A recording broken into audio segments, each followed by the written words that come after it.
Assalamualaikum warahmatullahi wabarakatuh. Halo everyone, semoga kalian yang melihat video ini baik-baik saja ya.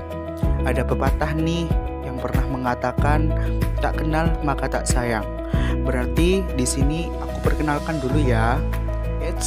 Tapi kalau udah kenal gak boleh disayang-sayang loh ya. Nah, kenalin, namaku Ikhwanda Haiker Radito. Kalian bisa panggil aku Dito dari Prodi Manajemen NPM 052. Baik, di sini tak perlu lama-lama, langsung saja kita simak video yang menjelaskan tentang proses strategi pengendalian perusahaan di PT Kalbe Farma Tbk. Nah, pertama-tama di slide ini saya akan menjelaskan tentang proses strategi dan pengendalian. Semoga kalian gak bosen ya, dan terus menyimak. Kita belajar bersama-sama, gaskeun, biar kalian juga paham apa itu pengendalian di sebuah perusahaan besar dan ternama di Indonesia. Mengendalikan adalah suatu usaha untuk meneliti kegiatan-kegiatan yang telah dan akan dilaksanakan. Pengendalian berorientasi pada objek yang ditujukan, merupakan alat untuk mengajak orang-orang bekerja menuju sasaran yang ingin dicapai. Pengendalian merupakan suatu proses dasar untuk mendapatkan sesuatu yang identik dan apa saja yang akan dikendalikan. Pengendalian yang baik membantu memperlancar hubungan antar manusia. Responsi manusianya terhadap langkah-langkah pengendalian merupakan kunci dari sebuah pertimbangan. Usaha pengendalian dapat dan harus digunakan untuk mendorong hubungan yang baik di antara para anggota. Pengendalian merupakan kegiatan positif dan membantu manajer yang efektif akan menggunakan usaha pengendalian untuk membantu mereka yang memerlukannya dan menentukan jenis kebutuhan mereka. Fungsi sistem pemantauan dan pengendalian dalam operasi manajemen berperan untuk mendeteksi defisiasi atau kelemahan yang perbaikan terhadapnya menjadi umpan balik dari suatu kegiatan yang dimulai dari tahap perencanaan hingga tahap pelaksanaan.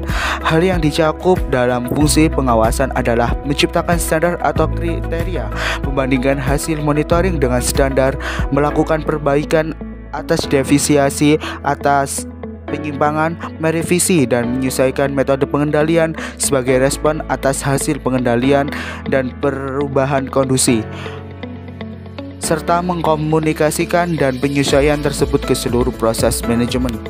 Selanjutnya, aku ajak di slide kedua, yakni tentang pembahasan pengendalian di perusahaan. Nah, di sini ada pengendalian strategis, merupakan proses dari evaluasi strategi yang dilakukan baik strategi tersebut dirumuskan dan setelah diimplementasikan. Pengendalian ini dibuat untuk mencapai tujuan jangka panjang perusahaan. Pada pengendalian operasional adalah sering berulang dan sering terjadi, misalnya memeriksa kemajuan setiap jam, setiap hari, atau bahkan setiap mingguan. Pengendalian strategis dapat bersifat non-repetitif, dengan setiap tugas implementasi melibatkan proyek atau investasi yang unik.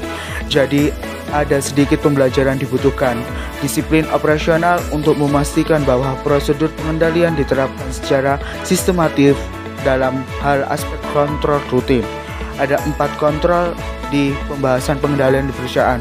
Yang pertama ada expert control, intuitive control, trial and error control, dan negotiated control.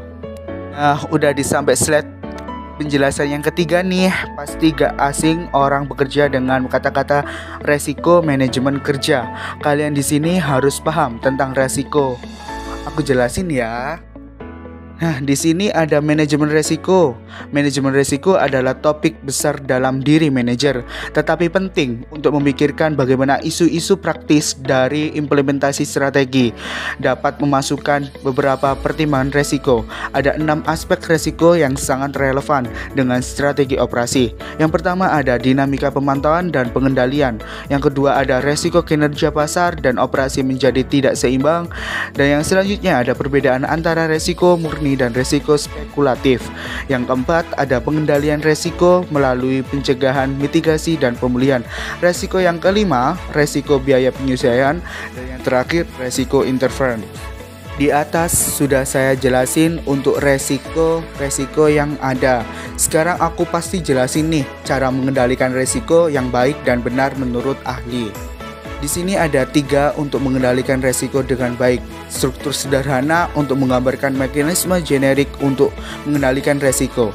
Ada yang pertama ada strategi pencegahan, di mana operasi berusaha untuk sepenuhnya mencegah atau mengurangi frekuensi suatu peristiwa yang terjadi. Dan yang kedua adalah strategi mitigasi, adalah di mana operasi berusaha untuk mensosialisasi suatu peristiwa dari kemungkinan konsekuensi negatif yang mungkin. Dan yang ketiga, strategi pemulihan, di mana sebuah operasi menganalisis dan menerima konsekuensi dari suatu peristiwa, tetapi berusaha untuk meminimalkan atau meringankan atau mengkompensasinya. Setelah semua penjelasan selesai, kalian pahami, mari kita sama-sama mendengarkan cara kinerja PT Kalbe Farma Tbk, dari mereka membangun tahun berapa sampai cara mengendalikan perusahaan yang besar seperti apa, karena juga PT Kalbe Farma Tbk ini membutuhkan kemasan dan juga ada berbagai obat-obatan serta minuman yang juga berkhasiat. Ini non obat ya. Yuk ikut aku ke video company profile dari PT Kalbe Farma Tbk ini.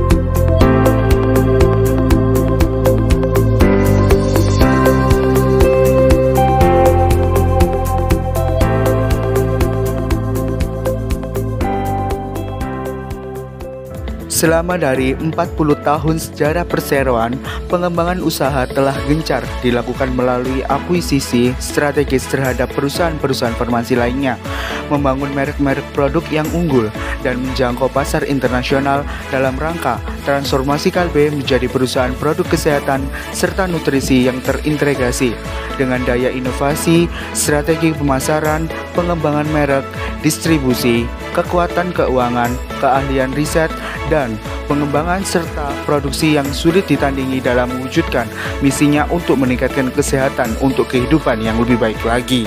Seroan telah berhasil memposisikan merek-mereknya sebagai pemimpin di dalam masing-masing kategori terapi dan segmen industri, tidak hanya di Indonesia namun juga di berbagai pasar internasional dengan produk-produk kesehatan dan obat-obatan yang telah senantiasa menjadi andalan keluarga seperti Promac, Bixagrip, Woods, Comix, Prenagen, dan Extrajos.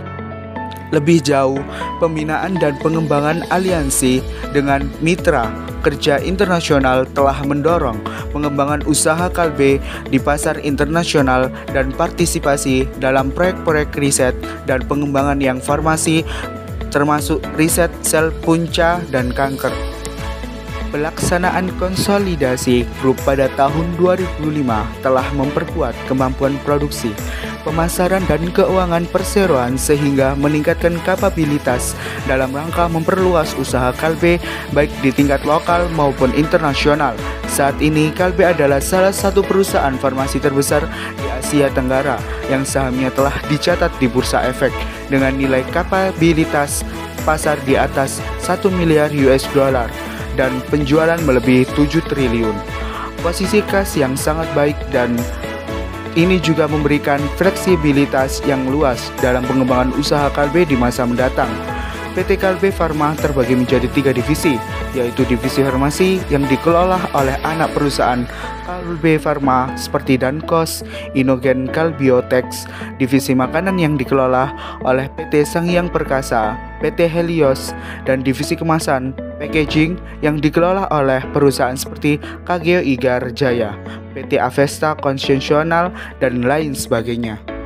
Banyak proses pengendalian manajemen melibatkan interaksi informal antara seorang manajer dengan manajer lainnya atau antara seorang manajer dengan bawahannya. Akhir-akhir ini istilah manajemen by walking around dimunculkan untuk memberitahukan betapa pentingnya informasi ini. Informasi informal menjadi bagian dari suatu sistem perencanaan dan pengendalian formal. Sistem semacam ini meliputi aktivitas berikut, yaitu perencanaan strategis, persiapan anggaran, pelaksanaan, dan evaluasi kerja. masing-masing aktivitas menuju aktivitas lainnya dalam suatu siklus yang tetap secara kolektif. Aktivitas-aktivitas tersebut merupakan suatu rangkaian yang tertutup. Terima kasih telah menonton. Kurang lebihnya saya mohon maaf. Saya Ikhwan Daik Radito pamit undur diri dan sampai jumpa.